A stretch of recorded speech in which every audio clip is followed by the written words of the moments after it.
এখানে হরগৌরী রয়েছে। Hi guys, welcome back to our channel. চলে এসেছি আবারও একটা নতুন ব্লগ নিয়ে।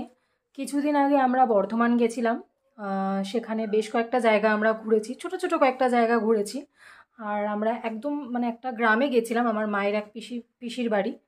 তো সেখানেও কিছু আমরা ভিডিও শ্যুট করেছি। তার সাথে মায়ের আরেকটা পিসির বাড়িতে গেছিলাম বর্ধমানের আরেকটা জায়গায়। সেখান থেকে আমরা অন্য একটা জায়গা ঘুরতে গেছিলাম। তো এই সমস্ত কিছু তো নিয়ে আমি এই ব্লগটা করছি। তো এই ব্লগটা অ্যাকচুয়ালি ছোট ছোট কয়েকটা পার্ট নিয়ে একটা টোটাল ব্লগ করা হয়েছে বেশ কয়েকদিনের। তো তোমরা দেখো, আশা করছি তোমাদের ভালো লাগবে। তো চলো ব্লগটা শুরু করা যাক।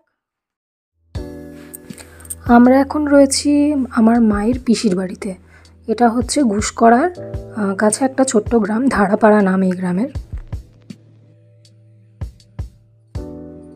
ব্লগ করার সেরকম কোনো পরিকল্পনা ছিল না, কিন্তু এত সুন্দর গ্রামের একটা পরিবেশ দেখে ভাবলাম তোমাদের সাথেও শেয়ার করি। যে এই পুচকেটাকে দেখছো, ও হচ্ছে আমার মামার মেয়ে, আমার বোন।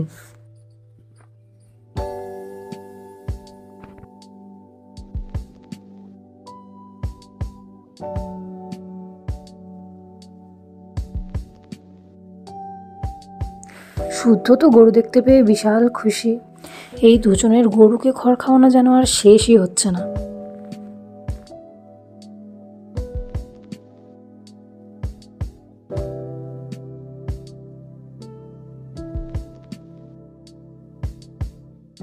আর এই সুন্দর বাগান হচ্ছে আমার দিদা, আমার মায়ের যে পিসি, তার নিজের হাতে করা। রকমারি গাঁদা ফুল আর তার সাথে ভেতরে পেঁপে বেগুনের মতন আরও অনেক গাছও রয়েছে। আমরা বিকেলবেলা খাওয়া দাওয়া করে আশেপাশের কিছু জায়গা ঘুরতে গেছিলাম, সেগুলো তোমরা পেয়ে যাবে কিন্তু শর্টসে।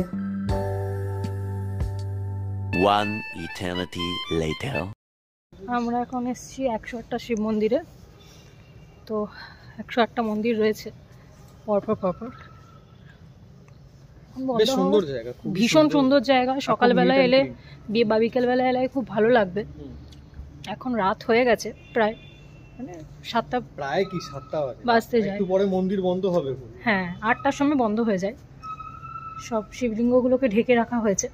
ভেতরটা তোমরা দেখতে পাবে না, মন্দিরের ভেতরে শিবলিঙ্গগুলো দেখতে পাবে না, কারণ অন্ধকার আছে ভেতরটা। বাট তবু দেখানোর চেষ্টা করছি যতটা সম্ভব আর কি।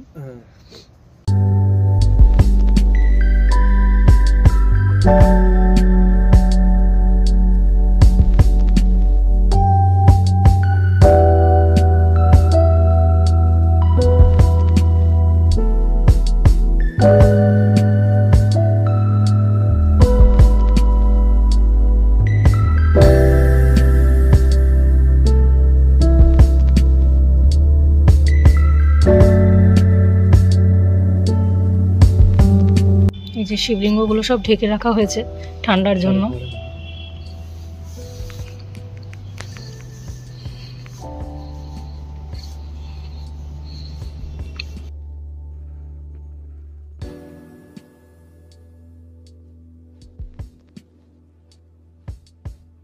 খুব বেশি লোকজনও নেই। এই যে ভেতরে, হ্যাঁ, এই যে ভেতরে একটা লেক আছে। এগুলো তোমরা একটু আলোতে এলে অ্যাকচুয়ালি ভালো লাগবে। আমরা যেহেতু আমাদের অন দ্য ওয়েই পড়লো, আর বহুদিন ধরে আসবো ভাবছিলাম, তো সেই কারণেই ঢুকে যাওয়া একবার। শিবের মন্দিরে এমনিই আসি আমরা। হয়তো আবারও কখনো আসবো দিনের বেলায়। কোথায় যাচ্ছে কি বৃত্তান্ত সেটা বেরিয়ে কথা বলবো। এখন খুব বেশি করবো না, কারণ বন্ধ হওয়ার টাইম হয়ে এসছে। তো ফটাফট একটু ঘুরে বেরিয়ে পড়বো। বিষ্ণু লক্ষ্মী রয়েছেন এখানে, সুন্দর লাগছে। পরপর আমরা কিন্তু ছোট ছোট এই যে মন্দিরগুলো, এগুলো সব কিন্তু শিব মন্দিরই। 108টা চারিদিকে এরমভাবে ঘুরে রয়েছে। সব মন্দিরগুলোরই শিবলিঙ্গগুলোকে ঢেকে রাখা হয়েছে ঠান্ডার কারণে।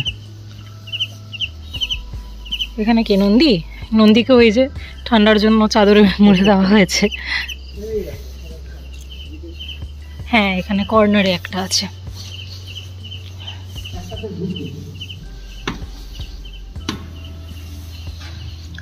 কি সুন্দর ধূপের গন্ধ।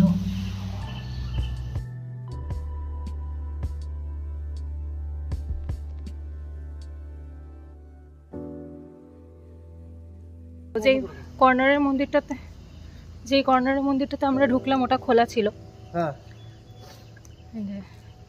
ওটা বোধহয় মেন মন্দির নাকি জানি না, একটা তো মেন মন্দির আছে, না, এই যে রাম সীতা হনুমান।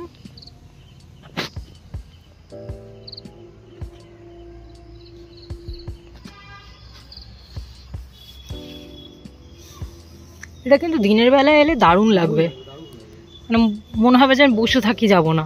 দিনের বেলায় আসো আর একটু ডার্ক কালারের জামা কাপড় পরো। খুব সুন্দর বাগান রয়েছে, লেক রয়েছে। বিশেষ করে একটু যদি ব্ল্যাক জামা কাপড় পরতে পারো না,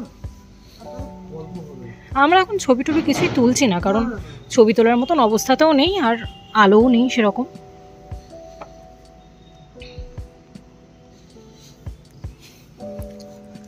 এই যে কর্নারের শিব মন্দিরগুলো অ্যাকচুয়ালি ভেতরে ভেতরে আলো জ্বলছে, এখানটা আর ঢুকবো না।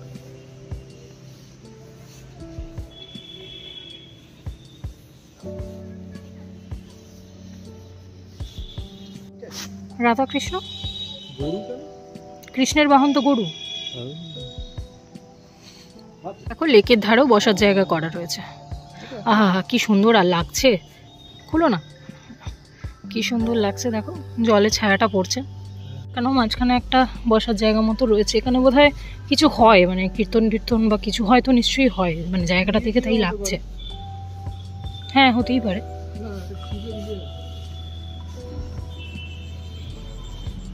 ভেতরে আবার একটা ছোট মতন জায়গা রয়েছে, এদিকটাতেও লেক রয়েছে, এখানে বোধহয় মানসিক করে সেই গাছ রয়েছে একটা। এই ভেতরটা খুব সুন্দর। শিব দুর্গা, এখানে লেখা আছে শিবের পরিবার, লক্ষ্মী সরস্বতী কার্তিক গণেশ শিব দুর্গা,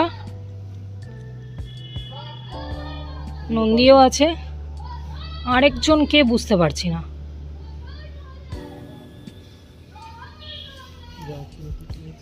সুন্দর।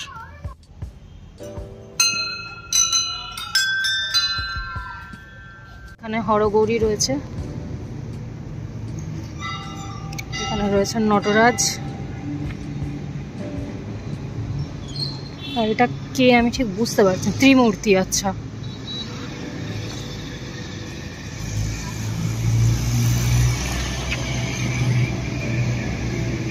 ত্রিমূর্তি। সামনেও এখানে একটা লেক রয়েছে সুন্দর ছোট্ট, এই যে এটা এন্ট্রান্সটা, এখানে বজরংবলী রয়েছে আর ওখানে গণেশ রয়েছে। তো আমরা এখন এসে গেছি সাত দেউলে, এটা হচ্ছে বর্ধমানে, আমরা এসছি মেমারির থেকে। মেমারিতে আমার এক দিদার বাড়ি, ওদের বাড়ি থেকে এসছি বলে আমি খেলবো না এরকম করে। এটা আমার বোন। হ্যাঁ, থ্যাংক ইউ। আমরা এখন এসেছি, এই জায়গাটা বেশ ভালো, আশপাশে পুরো গার্ডেন রয়েছে। আর ওখানে একজন আছে যে এসে থেকে রিলস করছে। এবার করো দুটো হেলমেট, এইটা নিয়েই মানে ভিডিওটা ভালো আসছে একদম। ও এখানে রাখা যায়। আচ্ছা, প্রেম নিবেদন করো। আচ্ছা, এখানে যেটা আমি আমার এক দাদুর থেকে শুনলাম, এখানে একজন, তার হিস্ট্রি হচ্ছে কি, এখানে একজন ছিলেন, বলতে যিনি কাজবাজ করতেন, চাকরি বাকরি করতেন। তার মা চেয়েছে যে আমি তোমাকে বড় করলাম, তো মানে সে মাকে বলছে তুমি তো আমাকে বড় করলে, কি চাও? তো বলেছে ঠিক আছে তুমি আমার জন্য মন্দির করে দাও। তো এই জায়গাটায় সে মন্দির করে দিয়েছে। কিসের মন্দির কোনো ধারণা আছে? সেটা তো বাবা। তারপর কেন হেলে গেছিল এটা জানো? বাড়িতে গিয়ে ভালো করে জেনে বলে দেবে। ওটা অ্যাড করে দিতে হবে। দাদু খালি আমাকে বললেন যে এরকম এরকম ব্যাপার, চাকরি করতেন, ভালো চাকরি বাকরি ছিল, সেটা তার মায়ের থেকে, এটা মায়ের ছিল। তো কি সুন্দর লাগছে, থেকে ব্যাপার। দেখা যাক ভেতরে কিছু দেখা যায় কিনা। এখানে এখন ফটো সেশন চলছে।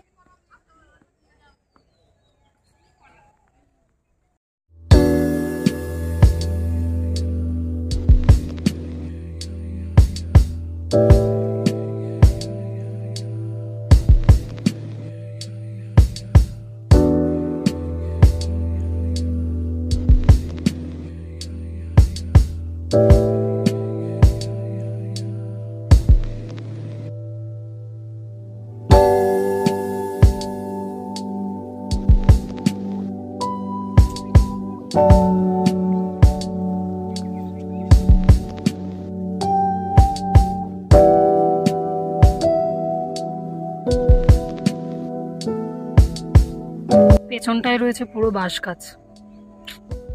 সানসেট হচ্ছে তো এই জন্য ছবিটা খুব ব্রাইট আসছে।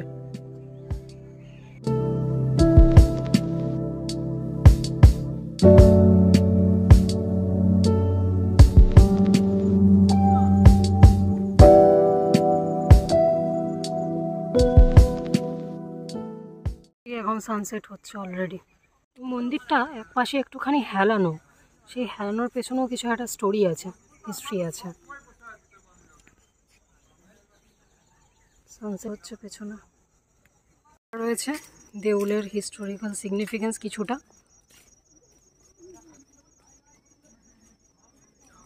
এটা হচ্ছে ঢোকার পরই।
তো আজকে এই পর্যন্তই। দেখা হচ্ছে খুব তাড়াতাড়ি তোমাদের সাথে আবার নতুন একটা ব্লগ নিয়ে। এরপরে আসছে আমাদের নিউ ইয়ার ব্লগ। একটু লেট হয়ে যাচ্ছে ব্লগটা দিতে, কিন্তু অবশ্যই তোমরা দেখো। আশা করছি তোমাদের ভালো লাগবে।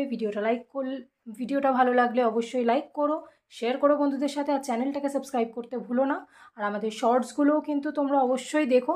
আর আমাদের বেনারস সিরিজ রয়েছে অলরেডি আমাদের চ্যানেলে, আমরা গেছিলাম কয়েকদিন আগেই। আর আশা করছি সেটা তোমরা দেখেছো, আর যদি না দেখে থাকো অবশ্যই গিয়ে চেক আউট করো।